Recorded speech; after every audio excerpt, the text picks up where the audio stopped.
Hello everyone, welcome back to Yasmin Syed official.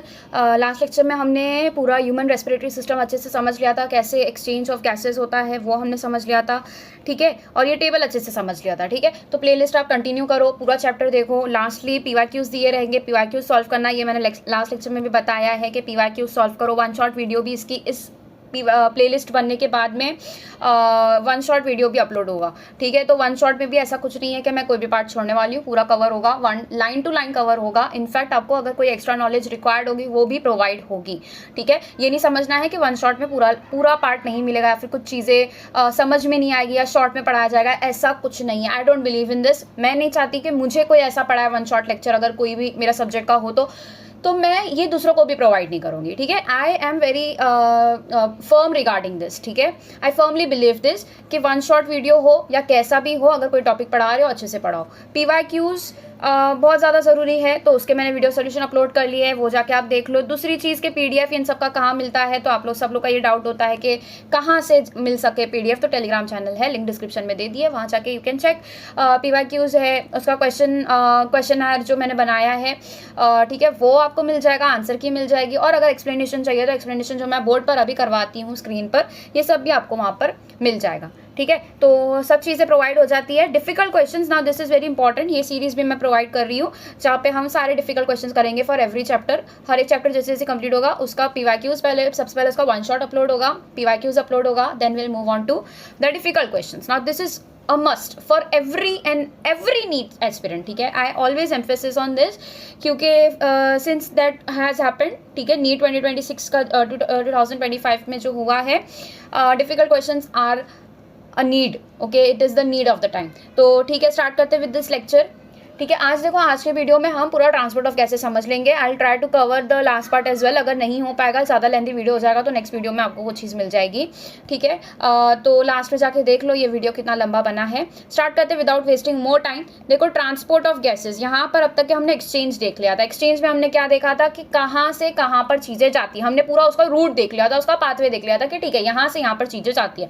अब ये transport जो हो रहा है ना, यहाँ पर हम एक्चुअल मैकेनिज्म के बारे में बात कर रहे होते हैं कि ट्रांसपोर्ट अगर हो रहा है तो कैसे हो रहा है। अभी वहां पर हमने प्रेशर चेंजेस देख लिए थे, यहाँ पर जो है ना ट्रांसपोर्ट ऑफ गैसेस की वजह से क्या इफेक्ट्स होते हैं और कब ट्रांसपोर्ट होता है और कौन सी गैस का होता है और कहाँ से कहाँ पर ले जाता है, वो ज़्यादा ज़रूरी है। तो यहाँ पर आपका काइंड ऑफ फिजियोलॉजी वाला पार्ट आ जाता है। हम यहाँ पर, ठीक है, फिजियोलॉजी समझ रहे हैं, ठीक है, ह्यूमन बॉडी की। अब यहाँ पर बताया हमारे पास में दो गैसेज होते हैं नेचुरली बॉडी में, CO2 होता है और दूसरा कौन सा होता है, ऑक्सीजन भाई साहब होते हैं। This is highly required thing, must है ये सब बॉडीज के लिए। अब CO2 जो है ये क्या है, हमारा वेस्ट है, इसे हमें क्या करना है, हमारी बॉडी से रिमूव करना है, ठीक है। अब ये जो O2 होता है ना, इसको सही जगह पर पहुंचाना, मतलब डिलीवर करना बहुत ज़्यादा ज़रूरी हो जाता है। अगर आपके कोई भी बॉडी के सेल को ऑक्सीजन नहीं मिलता है या फिर ऑक्सीजन प्रोवाइड नहीं हो पाता है या फिर वो वहाँ से एब्जॉर्ब नहीं कर पा रहा है ऑक्सीजन, या फिर बाय एनी मेथड अगर वो डिलीवर नहीं हो रहा है ऑक्सीजन वहाँ तक, तो वहाँ के टिश्यूज और वहाँ के सेल्स सड़ने लग जाते हैं, वहाँ पर होने लगता है नेक्रोसिस। वहाँ पर क्या होने लगता है, नेक्रोसिस, या फिर इसको आगे का जो लेटर स्टेज होता है उसको हम कहते हैं गैंग्रीन। गैंग्रीन में क्या होता है, नेक्रोसिस में, देखो नेक्रोसिस में जो है डेड हो जाती है सारी सेल्स, ठीक है, सड़ने लगती है, ठीक है, डेड सेल्स हो जाती है, पूरा टिश्यू सड़ने लगता है, उसको कहते हैं नेक्रोसिस। गैंग्रीन में क्या होता है, गैंग्रीन इज लाइक एक्सट्रीम या फिर सीवियर स्टेज ऑफ नेक्रोसिस, जहाँ पर सिर्फ सड़ नहीं रही है चीज़ें, पस फॉर्मेशन हो रहा है या फिर वी कैन से यहाँ पर कोई टाइप का इन्फेक्शन हो गया है। तो यहाँ पर ऑलरेडी पूरा सेल सड़ चुका है, टिश्यू पूरी तरीके से सड़ चुका है, लेकिन इसके साथ साथ और सिवियरिटी उसकी बढ़ाने के लिए और भी चीज़ें और भी प्रॉब्लम्स इसके अंदर आ जाती है, तो दैट इज गैंग्रीन, ठीक है। तो कोई भी जगह पर इन केस ऑक्सीजन डिलीवर नहीं हो पाता है, मतलब ऑक्सीजन का क्या हो गया है, डेफिशिएंसी हो गया है, ठीक है। ऑक्सीजन नहीं पहुंच पाना, मतलब वहाँ पर उस पर्टिकुलर एरिया में हमारा बॉडी का like we can say brain वाला पार्ट है या फिर कोई मसल वाला पार्ट है, जो भी चीज़ें हैं, अगर वहाँ पर ऑक्सीजन का डिप्लीशन हो जाता है तो उस केस में, ठीक है, इस ऑक्सीजन को डेफिशिएंसी जो होता है, इसके लिए टर्म यूज़ किया जाता है हाइपोक्सिया।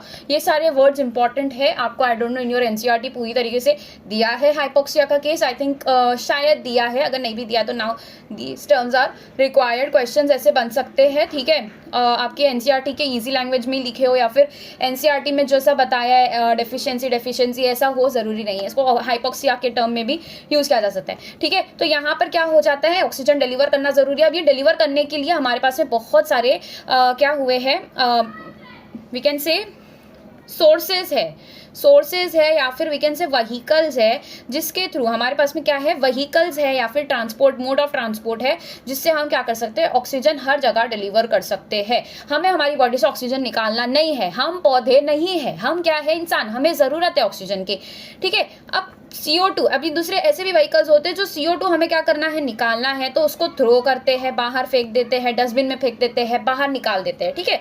तो यहाँ पर क्या हो जाता है, CO2 जो है ये हमें निकालना है, तो इसके लिए कौन सी व्हीकल्स होती है, ठीक है। तो हमारे पास में सबसे पहला आ जाता है फॉर O2 एंड CO2 दोनों, एक तो आ जाता है ब्लड। अब ब्लड के अंदर तो प्लाज्मा भी आ गया, तो ब्लड को कैंसिल कर दो, सबसे पहला आ जाता है RBCs के फॉर्म में। RBCs is nothing but erythrocyte, ठीक है। अब ये कौन सा टर्म बोल रही है मैम, एरिथ्रो का मतलब होता है रेड, साइट का मतलब होता है सेल, तो जो रेड सेल्स होते हैं, एरिथ्रो जहाँ पर भी वर्ड आ जाता है that means that we are talking about anything which is related to red colour. तो रेड कलर की जो हमारी सेल्स होती है, कौन सी होती है वो, जिसकी वजह से ब्लड को कलर मिलता है, पिगमेंट मिलता है, दैट इज RBCs, ठीक है। इसी के दूसरे वाले होते हैं बड़े भाई, कौन है वो, WBCs है। WBC का रिकॉर्ड होता है इम्यूनिटी में। ये सारी चीजें हम सर्कुलेशन में देखेंगे, टेंशन नहीं लेना है, ठीक है। RBCs, erythrocytes are nothing but red blood cells. सब मैं समझा रही हूँ डिटेल में ताकि आप याद रखो, बार बार सुनो, बार बार समझो तो याद हो जाए। दूसरी चीज आ जाती है कि RBCs हो गया। अब प्लाज्मा, ये जो है ना पूरा मिला के हमारा ब्लड बनाता है। एक होता है उसके अंदर का प्लाज्मा वाला पार्ट और दूसरा होता है, ठीक है, हमारा RBCs का पार्ट। RBCs जो होते हैं मतलब रेड ब्लड सेल्स, ये हमारा 45% बनाते हैं और जो प्लाज्मा होता है ये हमारा 55% बनाता है। ऑफकोर्स प्लाज्मा जो होता है ज्यादा होता है, RBCs जो होते हैं कम होते हैं। अब हमारा 45% क्या आ जाता है, RBCs का आ जाता है, 55% प्लाज्मा आ जाता है। अब ये जो RBCs होते हैं, WBCs होते हैं, ये सारे इस 45% में आ जाते हैं। वैसे इन सबको मिला के we called it as formed elements, ठीक है। फॉर्म्ड एलिमेंट्स हम इसे कहते हैं। फॉर्म्ड एलिमेंट्स में हमारे RBCs है, WBCs है और फिर हमारे थ्रोम्बोसाइट्स है जिसको हम प्लेटलेट्स कहते हैं, ये सारी चीज़ें, फिर मेगा कैरियोसाइट्स है, ये सारी चीज़ें इसके अंदर आ जाती है, ठीक है। तो यहाँ पर क्या हो गया, हमने ब्लड का 2 पार्टीशन देख लिया। अब उसको छोड़ो, यहाँ पर प्लाज्मा पे ध्यान दो। प्लाज्मा क्या है, हमारा जो फॉर्म्ड एलिमेंट्स के अलावा हमारे ब्लड का कॉम्पोजिशन है। मतलब ब्लड जो है ये सिर्फ इस तरीके के हाई मॉलिक्यूलर वेट स्ट्रक्चर से नहीं बना, इसके अंदर कुछ अमाउंट ऑफ वाटर भी होता है, कुछ अमाउंट ऑफ आयंस भी होते हैं, इसके अंदर आयंस होते हैं, कुछ इंपॉर्टेंट प्रोटीन्स होते हैं, ठीक है। कुछ इंपॉर्टेंट प्रोटीन्स होते हैं, जैसे हो जाता है आपका ग्लोब्यूलिन, दूसरा हो जाता है वी कैन से एक फिब्रिन होता है, ठीक है, फिब्रिन होते हैं, ग्लोब्यूलिन, एल्ब्यूमिन होता है, ये सारे होते हैं। और दूसरा आ जाता है आयंस है, प्रोटीन्स है, वाटर है, ये सारी चीजें जो होती है हमारे एक्चुअल में प्लाज्मा को बनाती है। तो अब इसके अंदर भी क्या होता है, ये 2 तरीके से जो ऑक्सीजन है और जो CO2 है वो ट्रांसपोर्ट हो सकता है, ठीक है। अब CO2 के लिए मतलब कार्बन डाइऑक्साइड के लिए एक और एक में क्या मिलता है, व्हीकल मिलती है जो कि इसकी मेजर पोर्शन को ऑक्यूपाई करती है, मतलब मेजरली इसको ट्रैवल करवाने के लिए, इसको ट्रांसपोर्ट करवाने के लिए हेल्प करती है। तो क्या है वो, देखो, that is called as bicarbonate. Bicarbonate के फॉर्म में ये ट्रैवल करता है। बाइकार्बोनेट जो है हमारा कार्बोनिक एसिड जो है, इसके साथ में जब ये बाइंड करता है तो ये एक जगह बाइकार्बोनेट बनाता है और H2O बनाता है, ठीक है। CO2 जो होता है ये बाइकार्बोनेट के फॉर्म में, ठीक है, ज्यादातर ट्रैवल करता है। तो बाइकार्बोनेट क्या है, दैट इज योर HCO3-, ठीक है। अब इसके अंदर से आपने CO2 निकाल दिया तो क्या बच गया, OH- बच गया, ठीक है। CO2 निकाल दिया तो क्या बच गया, OH- बच गया। अब दूसरी जगह इसके साथ में बाइकार्बोनेट के साथ में H+ आयन भी होता है, जो कि ये दोनों मिल जाएंगे तो H2O बन जाएगा। अब यहाँ पर हमें क्या मिल गया कि CO2 और H2O जब मिलते हैं तो देन दे फॉर्म H2CO3। ये क्या होता है, कार्बोनिक एसिड होता है, इसको हम क्या कहते हैं, कार्बोनिक एसिड। अब ये कार्बोनिक एसिड जब ये कोई जगह पर, ठीक, कार्बोनिक एसिड जो होता है मोस्टली डिसोसिएटेड फॉर्म में जाता है, तो एक H+ बनाता है और एक HCO3- बनाता है और इसी को हम क्या कह देते हैं, बाइकार्बोनेट कह देते हैं। अब ये जो बाइकार्बोनेट फॉर्म में जा रहा है, ठीक है, इसको हमने कैसे लिख दिया, बाइकार्बोनेट, BC लिख दिया, ठीक है, ठीक है, याद रख सकते हो ना अभी। तो ये बाइकार्बोनेट के फॉर्म में क्या हो गया, अभी ट्रैवल हो गया। अब ये जहां पर टिश्यू पर, ठीक है, टिश्यू से निकल के लंग्स तक पहुंच गया, इस फॉर्म में पहुंचा है, ठीक है, इस फॉर्म में पहुंचा। अब वहां पर क्या होगा, प्रेशर डिफरेंसेस, H+ कंसेंट्रेशन के डिफरेंसेस की वजह से वहां पर जाकर क्या हो जाएगा, ये ब्रेक डाउन हो जाएगा और H2O रिमूव हो जाएगा विद CO2 और ये लंग्स इसको एब्जॉर्ब कर लेगा, ठीक है। तो हमारा जो क्या था, हमारा मोटिव ये था, मोटिव क्या है हमारा मोटिव ये है कि हमें जो है CO2 को, ठीक है, फ्रॉम टिश्यूज कहाँ पहुंचाना है, फ्रॉम टिश्यूज हमें इसको पहुंचाना है लंग्स में, ठीक है। और दूसरी बात करें अबाउट ऑक्सीजन, तो हमें इसको पहुंचाना है फ्रॉम लंग्स, ठीक है, फ्रॉम लंग्स हमें इसको कहाँ पहुँचाना है, टिश्यू में पहुँचाना है। तो हमारे पास जो है लंग्स में सप्लाई होता है, लंग्स से सप्लाई होता है सारा ऑक्सीजन। क्यों सप्लाई होता है? क्योंकि लंग्स अपने अंदर कैरी कर लेता है सारा ऑक्सीजन, ठीक है। तो वो क्या होता है, क्यों होता है वैसा, लंग्स क्यों ले पाता है, प्रेशर डिफरेंस की वजह से, ठीक है। अब ये कौन सी चीज़ें हैं जो इन सबको अफेक्ट कर पाती है, ठीक है। स्टार्ट करते हैं विद द रीडिंग। क्या बोला है, blood is the medium of transport for O2 and CO2। अब देखो मैंने बताया मीडियम है, मतलब मीडियम मतलब क्या हो गया, ये व्हीकल है, ठीक है। ये हमारी वो यू कैन से जो चारपाई होती है, जिस चारपाई नहीं, वी कैन से वो व्हीकल होती है जिसके ऊपर बैठ के सारा सामान ट्रांसपोर्ट होता है, वही व्हीकल हमारा ब्लड है, ठीक है। ब्लड के अंदर दो चीज़ें आ जाती है, एक तो फॉर्म्ड एलिमेंट्स आ जाते हैं और दूसरे क्या आ जाते हैं, ठीक है। ब्लड के अंदर दो चीज़ें आ जाती है, एक आ जाते हैं फॉर्म्ड एलिमेंट्स जो मैंने नीचे लिख के बताए, फॉर्म्ड एलिमेंट्स जो कि कितना % कॉम्पोजिशन होता है इनका हमारे ब्लड में, 45% क्या होते हैं हमारे फॉर्म्ड एलिमेंट्स होते हैं, जिसके अंदर WBC, RBC, थ्रोम्बोसाइट्स, मतलब ठीक है, आपके प्लेटलेट्स ये सब आ जाते हैं। और दूसरा होता है प्लाज्मा वाला पार्ट। प्लाज्मा मतलब मोस्ट ऑफ द पार्ट इसके अंदर क्या होता है, वाटरी पार्ट होता है। इसके अलावा आयंस होते हैं, कुछ प्रोटीन्स वाले पार्ट होते हैं, वो सब होता है। ये कितना % बनाता है हमारे ब्लड का, 55% बनाता है। मतलब अगर मैं बताऊँ कि एक हेल्दी ह्यूमन है, उसका 100 ml हमने ब्लड निकाला, तो उसके अंदर से 45% क्या होगा, उसका टोटल वेट 45%, 45 ml, ठीक है। 45 ml इसका क्या प्रेजेंट होगा यहाँ पर, 45 ml इसका फॉर्म्ड एलिमेंट्स प्रेजेंट होंगे। और 55 ml जो इसके ब्लड में से जब हम पार्टीशन करेंगे, सेंट्रीफ्यूज करेंगे ये सार या PCV करवाने के लिए आप आगे पढ़ोगे वो सब चीज़, तो 55 ml हमें क्या मिलेगा, इसके अंदर प्लाज्मा मिलेगा। क्या मिलेगा, प्लाज्मा मिलेगा। समझ में आ गई सबको ये चीज़ कि प्लाज्मा क्यों मिला, क्योंकि प्लाज्मा जो है हमारे ब्लड का एक बहुत ही इंपॉर्टेंट इंटीग्रेट पोर्शन है, ठीक है। तो ये हमारा क्या करता है, एक्ट एज अ व्हीकल, ये दोनों को ही ट्रांसपोर्ट करता है, O2 को भी CO2 को भी। कैसे करता है, आगे लिखा है about 97% of O2 is transported by RBCs in the blood, ठीक है। तो RBCs जो है हमारी रेड ब्लड सेल्स, एरिथ्रोसाइट्स जो है, ये 97% ऑफ O2 क्या करती है, मतलब ऑक्सीजन आपके पास में सपोज करते हैं 100% प्रेजेंट है, तो इसके अंदर से 97% जो है ऑक्सीजन किसके थ्रू ट्रैवल होता है, RBC से चिपक जाता है और RBC के साथ में ट्रैवल करता है। अब ये कैसे होता है, ठीक है। RBC जो होती है इस तरीके की होती है, ठीक है, ब्लू कलर की होती नहीं है, इस तरीके से क्या होती है, वो कैसी होती है, वो काइंड ऑफ कॉनकेव होती है, बाय कॉनकेव होती है, ठीक है, बाय कॉनकेव होती है। तो समझो मैंने ये इस तरीके का RBC बनाया, बाय कॉनकेव नेचर का होता है। इसके पास में प्रेजेंट क्या होता है, इसके पास में होता है हीमोग्लोबिन, ठीक है। तो एक स्ट्रक्चर होता है, इसको हम कहते हैं हीमोग्लोबिन, ठीक है। अब ये समझ लो हीमोग्लोबिन, और जो हीमोग्लोबिन होता है that is actually the red part, जो हमें रेड पार्ट ब्लड के अंदर मिलता है, that is because of this pigment called as haemoglobin, ठीक है। तो ये रेड कलर का पिगमेंट यहाँ पर होता है, पिगमेंट वाला पार्ट होता है जिसको हम कहते हैं हीमोग्लोबिन। अब ये जो हीमोग्लोबिन है इसके अंदर दो पार्ट आते हैं, जैसे मैंने बताया था लास्ट लेक्चर में भी, I guess, haemoglobin, haem is related to what, the iron वाला पार्ट, ठीक है, आयरन वाला पार्ट Fe, ठीक है। और globin is related to protein. अब इसके अंदर कौन से प्रोटीन्स होते हैं, दो अल्फा चेन्स होते हैं, ये हमने बायोमोलिक्यूल्स में पढ़ा, और दो क्या होते हैं, बीटा चेन्स होते हैं, ठीक है। अब ये क्या है, इसके पास में प्रोटीन। अब इसका इस तरीके से आप इसको समझ सकते हो कि यहाँ पर क्या प्रेजेंट है, वी हैव इस तरीके से क्या प्रेजेंट है, यहाँ पर दो अल्फा चेन प्रेजेंट है, ठीक है, और क्या प्रेजेंट है, दो बीटा चेन प्रेजेंट है। तो ये क्या हो जाती है, दो बीटा चेन हो जाती है, ठीक है। हर एक ग्लोबिन, ये क्या है, ग्लोबिन्स है, ये सारे क्या है, ग्लोबिन्स है। समझ लो ये क्या है, अल्फा, तो ये भी क्या होगा, अल्फा। वैसे ही ये क्या है, बीटा, ये भी क्या होगा, बीटा। तो दो बीटा चेन, दो अल्फा चेन। ये किस केस में देखा जाता है, एडल्ट में देखा जाता है। ये मैंने आपको लास्ट लेक्चर में भी बताया था, अभी फिर से बता रही हूँ कि किस में देखा जाता है, एडल्ट में देखा जाता है बेटा। बहुत इंपॉर्टेंट चीज़ है ये, एडल्ट में देखा जाता है, दो अल्फा और दो बीटा। जब दो अल्फा के साथ में दो गामा आ जाए तो ये कॉम्पोजिशन किसका होता है, फीटल का या फिर इन्फेंट का। जो न्यूली बॉर्न्स होते हैं ना, उनके अंदर इस तरीके का हीमोग्लोबिन देखा जाता है, जिसके अंदर दो अल्फा तो होती है लेकिन उसके साथ दो बीटा नहीं होते हुए दो गामा होती है, ठीक है। तो ये चेंज होती है। अब यहाँ पर क्या होता है, यहाँ पर होता है Fe वाला ग्रुप प्रेजेंट। तो अब आप पूछोगे Fe कहाँ प्रेजेंट है, तो इस तरीके से क्या होता है, जितने भी ग्लोबिन्स ना सबके पास में अपना अपना Fe होता है, इस तरीके से Fe प्रेजेंट होता है। तो एक हीमोग्लोबिन मॉलिक्यूल के अंदर क्या है, एक हीमोग्लोबिन मॉलिक्यूल के अंदर 4 Fe प्रेजेंट है। कितने Fe प्रेजेंट है, 4। तो एक हीमोग्लोबिन मॉलिक्यूल जो है वो 4, ठीक है। क्या होता है यहाँ पर देखो मैं समझा देती हूँ। Fe जो है ना, हमारा जो ऑक्सीजन है ना, ऑक्सीजन, ठीक है, जो ऑक्सीजन होता है ये, ठीक है, सपोज करो this is your oxygen molecule, ये जाके यहाँ पर बाइंड करेगा। कहाँ पर बाइंड करेगा, ये Fe के साथ, आयरन के साथ जाके बाइंड करेगा। वैसे ही दूसरा वाला जो ऑक्सीजन वाला ग्रुप होगा वो दूसरे आयरन के साथ में जाके बाइंड करेगा। तो मतलब आप समझ सकते हो कि ग्लोब्यूल जो उसका ग्लोबिन वाला पार्ट है वो बिल्कुल भी रोल नहीं प्ले करता टू कैरी ऑक्सीजन। सबसे ज्यादा इंपॉर्टेंट ऑक्सीजन कैरी करने के लिए Fe है। Fe बहुत ज्यादा जरूरी है। जब उसे ऑक्सीजन कैरी करवा के दूसरी जगह पहुंचाना है, आरबीसी का काम सही होना चाहिए, तो वहां पर आयरन रिक्वायर्ड है। और आयरन डेफिशिएंसी होने की वजह से बॉडी में एनीमिया देखा जाता है ना। What is anaemia? आप लोग अगेन ये सवाल करोगे, एनीमिया क्या होता है?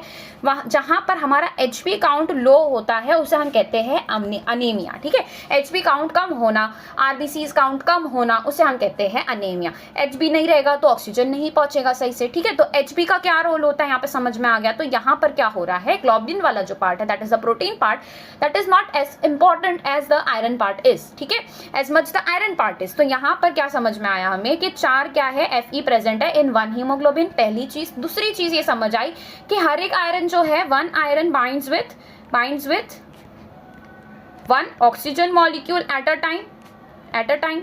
Therefore we can say कि एक हीमोग्लोबिन जो है 4 ऑक्सीजन मॉलिक्यूल्स कैरी कर सकता है। समझ आ गया आप लोग को? ये चीज समझ में आ गई। 4 ऑक्सीजन मॉलिक्यूल्स क्या कर सकता है, कैरी कर सकता है। अब इतना अच्छा इसका क्या है, वी कैन से ऑक्सीजन के साथ में बाइंडिंग है।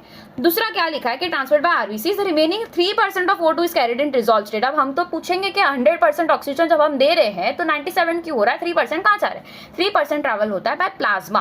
प्लाज्मा जो है ना हमारे ब्लड के अंदर, ठीक है, जिसके अंदर मैंने ये सारे पार्ट बताए, वो क्या करता है, इन सारे बचे हुए ऑक्सीजन को ट्रैवल करवाने के लिए काम करवाता है। तो ऑक्सीजन जो होता है ये डिसॉल्व स्टेट में जाता है। डिसॉल्व स्टेट कैसे? डिसॉल्व स्टेट इस तरीके से कि जब हम देखते हैं ना हायर प्रेशर से लो प्रेशर की तरफ चीजें डिफ्यूज होती है, तो जब हम लंग्स की तरफ होते हैं वहां पर इन द लंग्स क्या होता है, हमारा प्रेशर ज्यादा होता है। PO2 जो होता है, पार्शियल प्रेशर ऑफ ऑक्सीजन, वो ज्यादा होता है।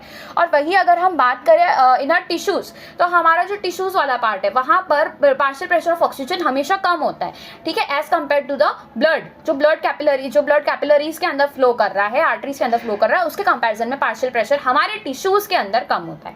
ठीक है, तो यहाँ पर क्या होता है, सिंपली डिफ्यूजन होता है। जहां से जहां की तरफ लेकर जाना है वहां पर हर जगह डिसेंडिंग ऑर्डर में आपको पार्शियल प्रेशर मिलता जाएगा। ठीक है, तो इसलिए लंग से टिश्यूज, लंग से ब्लड में, ब्लड से ठीक है फिर टिश्यूज में जाने के लिए इस तरीके से पार्शियल प्रेशर का डिफरेंस देखा जाता है, जिसकी वजह से ऑक्सीजन जो होता है डिसॉल्व फॉर्म में ट्रैवल करता है, डिसॉल्व फॉर्म में भी ट्रैवल करता है। मतलब क्या होता है, यहाँ पर प्लाज्मा के अंदर पार्शियल प्रेशर कम है और हमारे जो दूसरे लंग्स वाला जो रीजन है वहां पर ठीक है पार्शियल प्रेशर ज्यादा है एज कम्पेयर टू प्लाज्मा। तो सिंपली वो प्लाज्मा के अंदर चला जाएगा बाय नॉर्मल डिफ्यूजन। वो क्या होगा, प्लाज्मा में गया। अब प्लाज्मा में तो गया, प्लाज्मा में जो पार्शियल प्रेशर होगा वो टिश्यूज वाले एरिया, जहां पर एक्चुअल जो हमारे सेल्स है, हमारे ऑर्गन्स है, हर एक ऑर्गन है, ब्रेन है, वहां पर जो टिश्यूज प्रेजेंट है, वो जो सेल्स प्रेजेंट है, वहां पर तो पार्शियल प्रेशर ऑफ ऑक्सीजन उससे भी कम होगा, प्लाज्मा से भी कम होगा। प्लाज्मा का लंग से कम है, लेकिन प्लाज्मा जो है वो टिश्यू से ज्यादा ऑक्सीजन कैरी करता है। तो अब यहाँ पर क्या होगा, प्लाज्मा से किस पे जाएगा, ये ऑफ कोर्स हमारे टिश्यूज में जाएगा। ठीक है, तो इस तरीके से डिसॉल्व स्टेट में जाता है। डिसॉल्व स्टेट समझ में आ गया। आगे बोला है through the plasma nearly 20 to 25% of CO2। ठीक है, 20 to 25%। Now this is very important. यहाँ पर 97% बताया है फॉर ऑक्सीजन, लेकिन ठीक है 20 to 25% बताया है विद CO2। अब ये भेदभाव क्यों मैं बताती हूँ कि 25%, 20% इतना ही बोला है फॉर व्हाट, फॉर योर। ठीक है, तो यहाँ पर क्या हो गया, जो CO2 ट्रैवल करवा रहे थे हम लंग्स तक के, इसके अंदर हमने देख लिया एक तो ब्लड, आरबीसीज की जो एफिनिटी होती है इसकी कितनी होती है, 20 से 25% होती है। 20 से 25% ऑफ कार्बन डाइऑक्साइड जो होता है ये किससे ट्रैवल करता है, it travels with the help of RBCs. ठीक है, ऑक्सीजन ट्रैवल करवा रहा है, कार्बन डाइऑक्साइड ट्रैवल इतना करवा रहा है, लेकिन जो ये है ना हमारा लंग से टिश्यू की तरफ ले जाने के लिए जो हमारे आरबीसीज होते हैं, यहाँ के जो आरबीसीज होते हैं 97% ऑफ ऑक्सीजन क्या करवाते हैं। ठीक है, 97% ऑफ ऑक्सीजन ट्रैवल करवाते हैं। ये इसलिए बेटा क्योंकि कहीं ना कहीं कार्बन डाइऑक्साइड जो होता है वो ऑक्सीजन अगर ठीक है, कार्बन डाइऑक्साइड अगर उसका एफिनिटी विथ आरबीसीज और उसका जो ट्रैवल है, ठीक है, अगर उसको भी हम 80, 90, 95% कर दे तो आरबीसीज का शॉर्टेज हो जाएगा फॉर ट्रैवलिंग ऑक्सीजन, और अगर आरबीसीज ऑक्सीजन ट्रैवल करने लग जाएगी और ठीक है CO2 का सिर्फ एक ही सोर्स बचेगा आरबीसी के थ्रू ट्रैवल करने का, तो कहीं ना कहीं हमारे CO2 जो रहेंगे वो एक ही जगह एक्यूमुलेट हो जाएंगे, क्योंकि सारे आरबीसीज ऑक्सीजन प्रोवाइड करने में बिजी रहेंगे। तो अब इसमें क्या होता है कि हमारे पास में 20 to 25% तो इधर से हो रहा है, लेकिन 75% कितना बताया है आप लोग को यहाँ पर कि 70% होगी। 70% जो होता है it is carried as bicarbonate. तो 70% जो हमारा रहता है ये किसके फॉर्म में जाएगा? बाइकार्बोनेट। तो हमारा जो सबसे इंपॉर्टेंट वाला पार्ट होता है वो होता है bicarbonate for removal of carbon dioxide from the tissues, ठीक है, from taking it out from the tissues into the blood stream to this your heart and heart to lungs, ठीक है, वहां पर जाकर एक्सचेंज ऑफ गैस होगा। अब वैसे ही टिश्यू में अगर ऑक्सीजन की अगर हम बात करें तो यहाँ पर आरबीसीज के थ्रू ये जा रहा है 97% क्या होता है इसके थ्रू जाता है, और प्लाज्मा के थ्रू जाता है बचा हुआ 3%। ये एकदम सिंपल है, कोई इसके अंदर कंफ्यूजिंग नहीं है, लेकिन 20 से 25% होता है और 70% ये आप लोग को याद रखना पड़ेगा, ठीक है, ये समझ में आ गया। फिर उस बाद 70% is carried okay as bicarbonate. Bicarbonate बता दिया। 7% ऑफ CO2 जो रहता है डिसॉल्व स्टेट में रहता है। अब देखो 20% और यहाँ पर क्या हो गया 70%, 70 और 20 90% हो गया, और यहाँ पर 20 to 25 का समझ रहे हैं, तो यहाँ पर जो बचे हुए 10% है उसको हम 7% कंसीडर कर सकते हैं। अब ये जो 7% होता है ये जाता है डिसॉल्व स्टेट में through plasma. Dissolve state again क्या है? Dissolve state is nothing but the diffusion state, ठीक है, जहाँ पर वो डिफ्यूज होकर ट्रैवल कर रहा है उसको हम कहते हैं ठीक है डिसॉल्व स्टेट। नेक्स्ट चीज आ जाती है, next we are talking about what transport of oxygen. अब ट्रांसपोर्ट कैसे होगा ऑक्सीजन का? ऑक्सीजन कैसे ट्रांसपोर्ट करेगा, एंड ऑक्सीजन को ट्रांसपोर्ट करवाने के लिए कौन से फैक्टर्स इंपॉर्टेंट है, that is the main important thing. Haemoglobin is red coloured pigment, ठीक है, red coloured iron containing pigment. Now this is very important, ये लाइन को मार्क कर लो, ये लाइन को अंडरलाइन कर लो, हाईलाइट कर लो, बहुत जरूरी है। रेड कलर का होता है first point, second iron containing होता है सेकंड पॉइंट, थर्ड पॉइंट के ये पिगमेंट है, क्या है ये? एक पिगमेंट है प्रेजेंट इन आरबीसीज। ये कहाँ मिलता है? ऑफ कोर्स आरबीसी में मिलता है। HB जो होता है इसको HB से डिनोट करते, कहाँ मिलता है? ये हमारे आरबीसी से मिलता है। O2 can bind with haemoglobin in a reversible manner, ठीक है, जरूरी है हीमोग्लोबिन के साथ में जो भी बाइंड कर रहा है वो रिवर्सिबल मैनर में होना चाहिए, क्योंकि इरिवर्सिबल रहेगा तो फिर वो ट्रांसपोर्ट का काम नहीं करेगा, वो उसके साथ में बॉन्ड करके फिक्स हो जाएगा, परमानेंट हो जाएगा, ठीक है। तो हमें क्या चाहिए? वी रिक्वायर द ट्रांसपोर्ट, और ट्रांसपोर्ट होने के लिए रिवर्सिबली उसको बॉन्ड करना पड़ेगा। तो रिवर्सिबल मैनर में ये क्या करता है? बॉन्ड करता है टू फॉर्म ऑक्सी हीमोग्लोबिन, ठीक है। जो हमारे पास में ऑक्सीजन जब बाइंड कर लेता है तो हम उसको इस तरीके से डिनोट करते हैं ऑक्सी HB या फिर ऑक्सी हीमोग्लोबिन, ठीक है। ये क्या होता है? जब हमारा जो ठीक है जो हमारा प्रोटीन ये जो हमारा ये है हीमोग्लोबिन है, जब इसके ऊपर ऑक्सीजन आके जुड़ जाता है, ऑक्सीजन आके जुड़ जाता है, इसको हम क्या कहते हैं? Oxy haemoglobin. क्या कहेंगे हम इसे? Oxy haemoglobin. This is important. Each haemoglobin molecule carry a maximum of 4 molecules of O2। समझ में आ गया? ये लाइन मैंने अभी आप लोगों को डिटेल में यहाँ पे समझा दिया है कि 4 मॉलिक्यूल ही क्यों करता है और कैसे करता है। समझ में आ गया? तो ये बहुत इंपॉर्टेंट है, MCQ बन सकता है, ठीक है, यहाँ से कि हर एक जो है हीमोग्लोबिन मॉलिक्यूल 4 ऑक्सीजन कर सकता है, क्योंकि इसके पास में 4 आयरन ग्रुप्स होते हैं, ठीक है। फिर binding of oxygen with haemoglobin is primarily related to partial pressure. सबसे पहले बाइंडिंग करवाना है तो सबसे इंपॉर्टेंट चीज क्या होती है? पार्शियल प्रेशर इंपॉर्टेंट होता है। दूसरी इंपॉर्टेंट चीज होती है उसका कंसंट्रेशन, एंड अगेन कंसंट्रेशन ज्यादा रहेगा तो पार्शियल प्रेशर भी ज्यादा रहेगा फॉर अ गिवन स्पेस। सीधी सी बात है। So partial pressure of CO2, hydrogen concentration, temperature are other factors which can interfere with this binding, ठीक है। अब यहाँ पर बताया फैक्टर्स के बारे में, ठीक है। तो 3 फैक्टर्स के बारे में बात की गई है जो कि हमारे इस बाइंडिंग के साथ में क्या कर सकता है? छेड़खानी कर सकता है, ठीक है, हमारी बाइंडिंग को रुका सकता है। तो कौन से है वो फैक्टर्स देख लेते हैं। जैसे कि यहाँ पर एक फैक्टर्स बताया है, ठीक है, यहाँ पर एक फैक्टर बताया है, सबसे पहला फैक्टर, ठीक है, कौन सी चीजें हैं जो कि हमारे इसको रुका सकती है? तो PCO2 क्या है? ये हमारा पार्शियल प्रेशर है। किसका पार्शियल प्रेशर है? ये partial pressure of carbon dioxide, ठीक है। क्या है ये? Partial pressure of carbon dioxide. दूसरी चीज जो उसके साथ में छेड़खानी कर सकती है वो होता है H+, मतलब हाइड्रोजन कॉन्सेंट्रेशन। तीसरी चीज जो इसके साथ में, ठीक है, रुका सकती है, दैट इज योर टेम्परेचर। ये 3 फैक्टर्स है that affects oxygen activity. Oxygen की एक्टिविटी, ऑक्सीजन का ट्रांसपोर्ट, ऑक्सीजन पहुंचाना, डिलीवर करना, इन सब के साथ में वो, ठीक है, ऑब्स्ट्रक्शन डाल सकता है या फिर इसको फैसिलिटेट कर सकता है। फैसिलिटेट भी कर सकता है, ऑब्स्ट्रक्शन भी डाल सकता है। कैसे करता है देखेंगे। Partial pressure of CO2, hydrogen ion concentration, temperature are the other factors which can okay interfere with this okay binding, ठीक है, ये समझ में आ गया। दूसरी चीज बोलिए, sigmoid curve is obtained when percentage saturation of haemoglobin with O2 is plotted against the PO2, that is your partial pressure of oxygen. तो यहाँ पर हमें एक सिग्मॉइड कर्व मिलता है। सबसे पहला पॉइंट, सिग्मॉइड कर्व कुछ इस तरीके का होता है, मतलब क्या हो रहा है यहाँ पर एक S एस लाइक स्ट्रक्चर बनता है, उसको हम कहते हैं सिग्मॉइड कर्व। तो ये क्या है, हमारा सिग्मॉइड कर्व है। इस तरीके का कुछ कर्व मिलता है जिसमें हमें ये समझ में आता है कि एट अ सर्टन रेट, ठीक है, बहुत ही स्पीड में कोई रेट बढ़ा, ठीक है, क्योंकि ऐसा गया है, और फिर एक टाइम पर जाकर वो क्या हो गया, कांस्टेंट हो गया, क्योंकि यहाँ से वो स्ट्रेट हो चुका है। अब यहाँ पर जितनी स्पीड में बढ़ रहा है उससे कई ज्यादा वो यहाँ पर बढ़ रहा होता है, जो भी रेट होता है इसको बाइंडिंग के साथ में, ठीक है। तो ये किस तरीके का बन रहा है, एक सिग्मॉइड कर्व होता है, जहां पर हम ये क्या देखते हैं, percentage saturation of haemoglobin with O2, ठीक है, परसेंट सैचुरेशन जो ठीक है अपना ऑक्सीजन का होता है विद हीमोग्लोबिन, ठीक है, डिफरेंट प्लेसेस। जैसे कि यहाँ पर बताया है percentage saturation of haemoglobin with oxygen, ये कितना सैचुरेशन है, और दूसरा यहाँ पर कंपेयर किया है with the partial pressure of oxygen, मतलब कि कितने प्रेशर ऑफ ऑक्सीजन पर वो कितना अच्छे से सैचुरेटेड है। जैसे जैसे आप पार्शियल प्रेशर बढ़ाओगे तो किस लेवल का या फिर किस रेट का हमें स्पीड अप, ठीक है, दिखाई देगा ग्राफ, ठीक है। तो ये कैसा मिलता है, सिग्मॉइड कर्व मिलता है। Now this is very important, कैसा कर्व मिलता है, सिग्मॉइड मिलता है when percentage saturation of haemoglobin with O2 is plotted against PO2।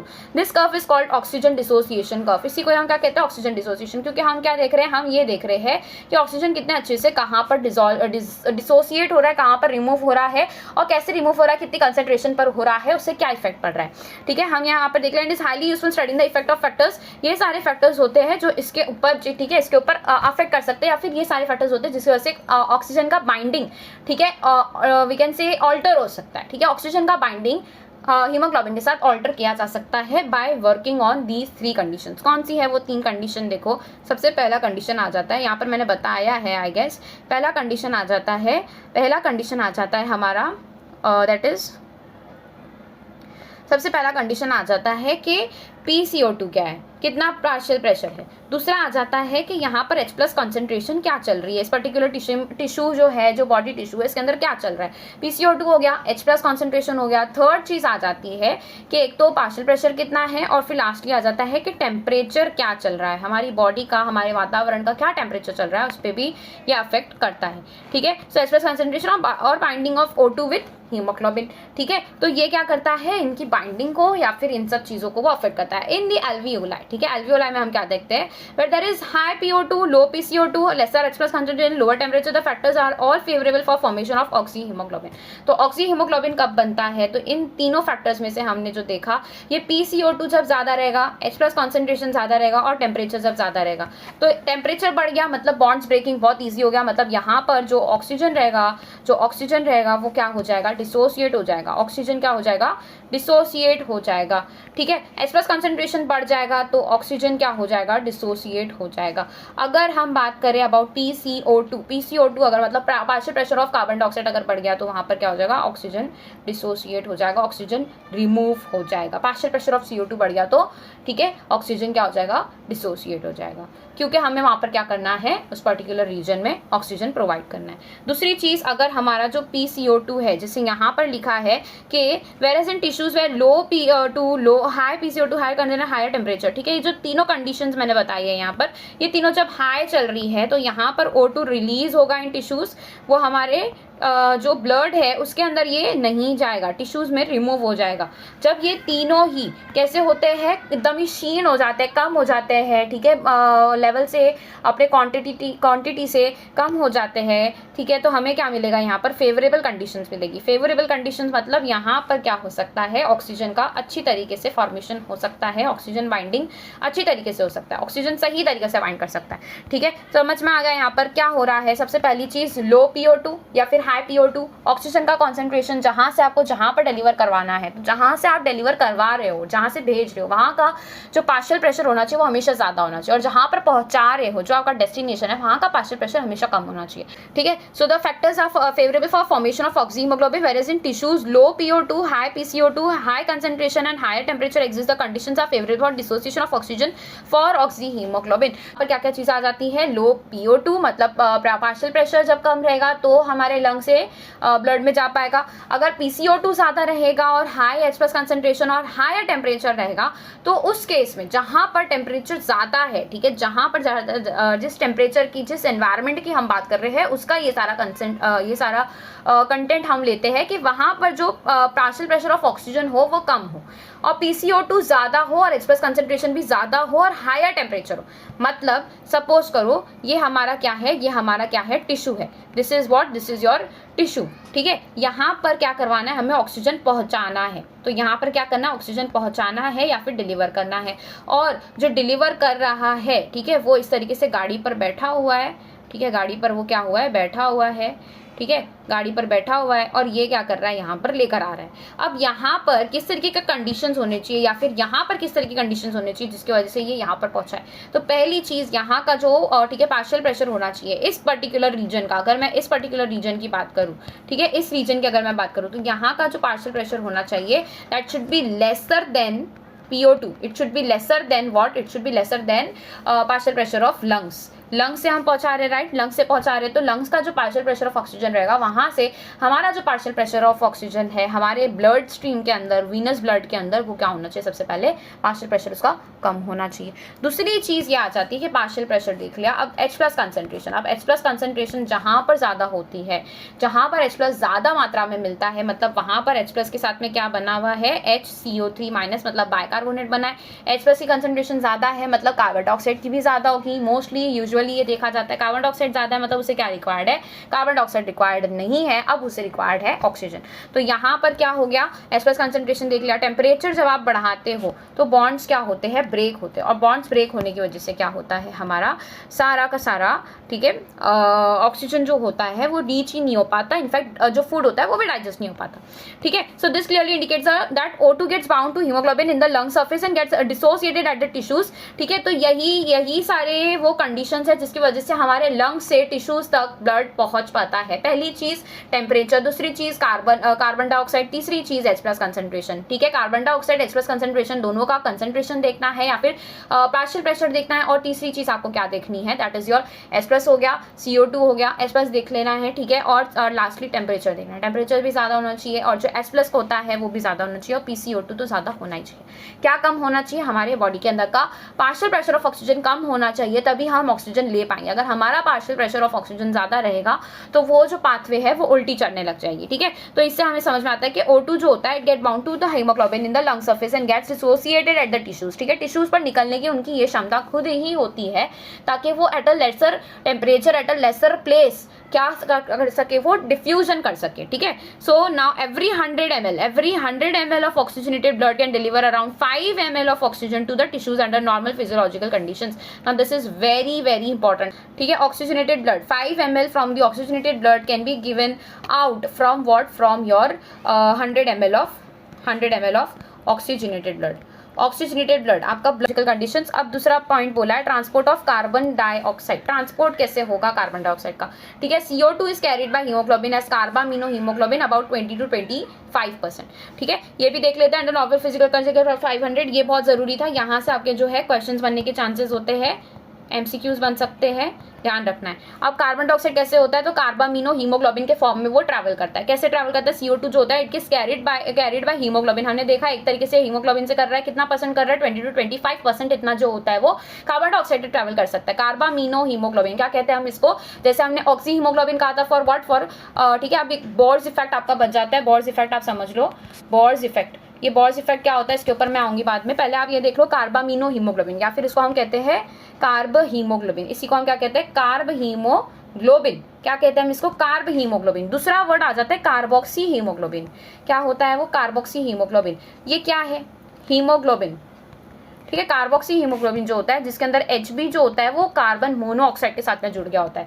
Carbon क्या, कार्बन मोनोऑक्साइड के साथ में जब वो जुड़ गया होता है, कौन, हमारा हीमोग्लोबिन जो होता है, क्योंकि कार्बन मोनोऑक्साइड जो होता है इसका 200 to 250 टाइम्स क्या होती है, ज्यादा एफिनिटी होती है, बहुत ही ज्यादा इसकी एफिनिटी होती है than oxygen to get binded with the haemoglobin. तो अगर आप कोई कार्बन मोनोऑक्साइड पॉइजनिंग में ठीक है सफर करते हो तो देयर आर हाई चांसेस कि आपके अंदर सबसे पहले हाइपोक्सिया का रीजन आए, सबसे पहले हाइपोक्सिया का स्टेट आए। हाइपोक्सिया मतलब लॉस या फिर डेफिशिएंसी ऑफ ऑक्सीजन, ये आपकी बॉडी के अंदर आए।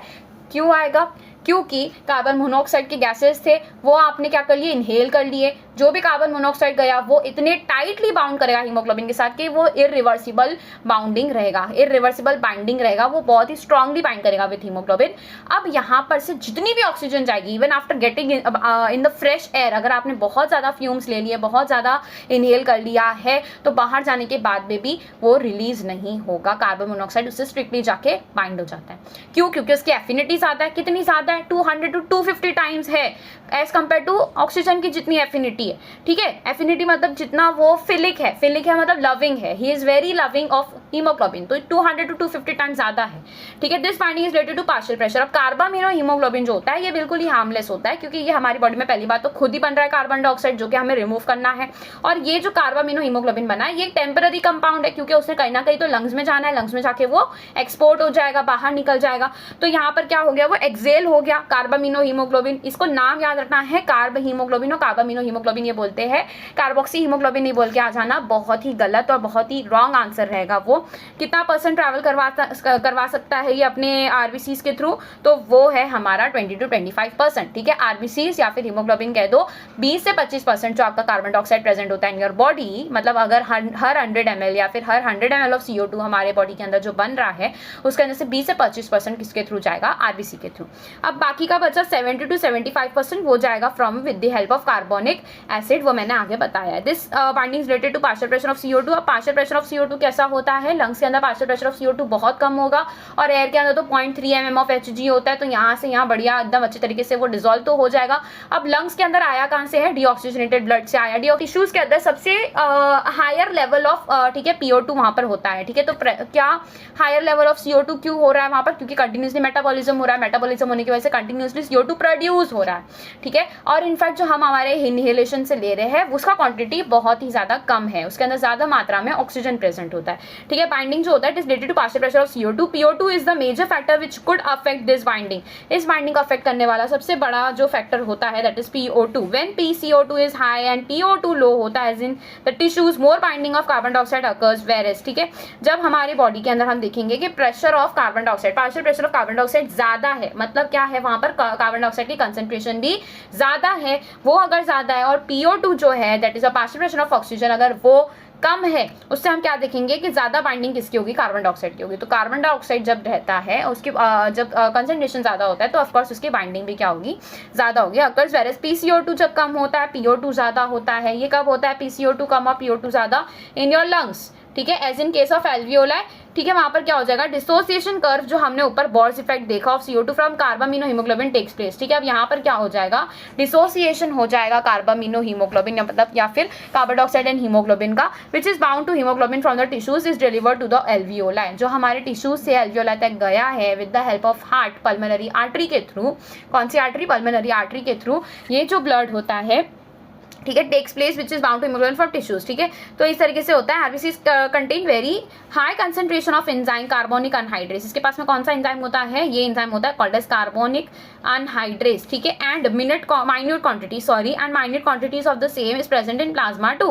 तो हमारी बॉडी जो हमारे आरबीसीज होते हैं इसके साथ में हीमोग्लोबिन के साथ में जुड़कर वो कार्बोनिक अनहाइड्रेस बना रहा है, कार्बोनिक एसिड बना रहा है, और दूसरा बॉन्डिंग वो किसके साथ में कर रहा है, कुछ ऐसे ठीक है, carbonic anhydrase and minute quantities of same is present. ठीक है, जैसे दूसरे एंजाइम्स हो जाते हैं उसके साथ में भी वो क्या कर रहा है, सिंपली बाइंड कर रहा है in the plasma. This enzyme facilitates the following reaction in both directions. समझ में आ गया यहाँ तक कि क्यों ऐसा बोला गया है। आगे मैं और बताऊंगी कि ऐसा ही क्यों बोला गया कि जो आपका कार्बन डाइऑक्साइड है वो हीमोग्लोबिन के साथ में मैच कर सकता है और इतना इतना उसका मैचिंग है और इतने अच्छे से उसका डिसोसिएशन कर्व बनता है। अब यहाँ पर एक बार डिसोसिएशन कर्व देख लेते हैं, कैसा बोला था मैंने, कैसे शेप का होता है ये कर्व, ये होता है सिग्मॉइड शेप का। सिग्मॉइड शेप कैसा होता है, इस तरीके से बन के ऊपर की तरफ जाता है। ठीक है, एस शेप बनता है। सिग्मॉइड मतलब क्या आ जाएगा, एस शेप आ जाएगा। तो यहाँ पर जाकर वो क्या हो रहा है, एक तरीके से वी कैन से कांस्टेंट होता जा रहा है, कांस्टेंट होता जा रहा है और ऊपर की तरफ नहीं जा रहा है। लेकिन यहाँ पर इस रीजन, इस पर्टिकुलर रीजन में जब आप देखोगे तो यहाँ पर क्या हो रहा है, देखो यहाँ पर जो है, यहाँ पर जो है, ठीक है, मेन जो आपका, ठीक है, चेंजेस देखा जाता है,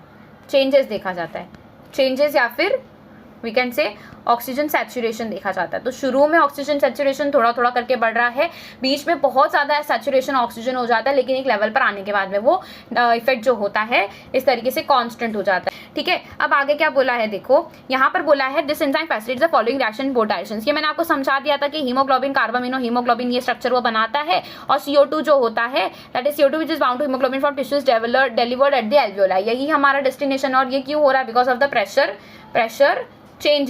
प्रेशर चेंजेस की वजह से ये सब देखा जा रहा है। RBCs contain a very high concentration of enzyme, ठीक है, इनके पास में बहुत ज्यादा एंजाइम होते हैं, कार्बोनिक अनहाइड्रेज इनके पास में प्रेजेंट होता है, ठीक है। तो आरबीसीज जो होते हैं इनके पास में ये सारी चीजें मिलती है, and minute quantities of the same is present in plasma too. तो प्लाज्मा के अंदर भी हमें वाटर एंजाइम्स मिलेंगे, कार्बोनिक अनहाइड्रेज मिलेगा, और सम अमाउंट ऑफ, ठीक है, बहुत सारी सिमिलैरिटीज इसके अंदर भी देखी जाती है, not entirely but to a certain extent देखी जाती है, ठीक है। This enzyme facilitates the following reaction both directions. कौन सा रिएक्शन है वो? CO2 को हमारे वाटर मॉलिक्यूल के साथ मिला दो, फॉर्म क्या करना है? कार्बोनिक एसिड, जिसके ऊपर आप कार्बोनिक अनहाइड्रेज लगाओगे तो H+ तो रिमूव हो जाएगा, लेकिन उसके साथ में जो है हमारा HCO3 मिल जाएगा।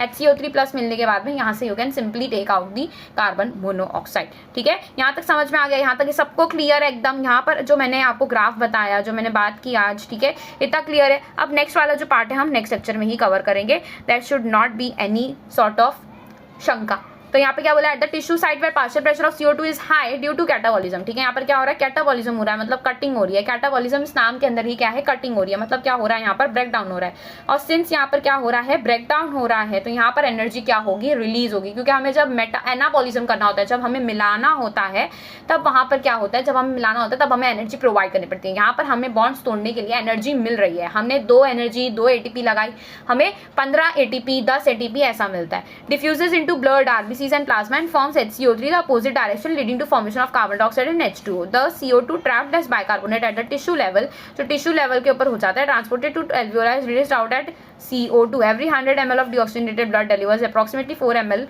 of CO2 to the alveoli.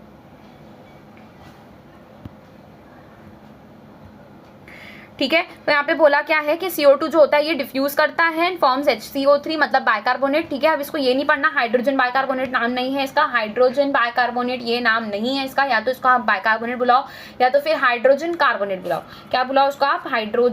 Hydrogen bicarbonate नहीं, हाइड्रोजन कार्बोनेट हो गया at the tissue level and transported to the alveoli, ठीक है। हमें CO2 को कहाँ पहुंचाना है? लंग्स की तरफ, and release out at CO2 के फॉर्म में क्या हो गया? ये रिलीज हो गया। Every 100 ml of deoxygenated blood delivers approximately 4 ml of CO2 to, यहाँ पर जो RBCs के थ्रू ऑक्सीजन जा रहा है वो कितना दे रहा है? 4 ml दे रहा है।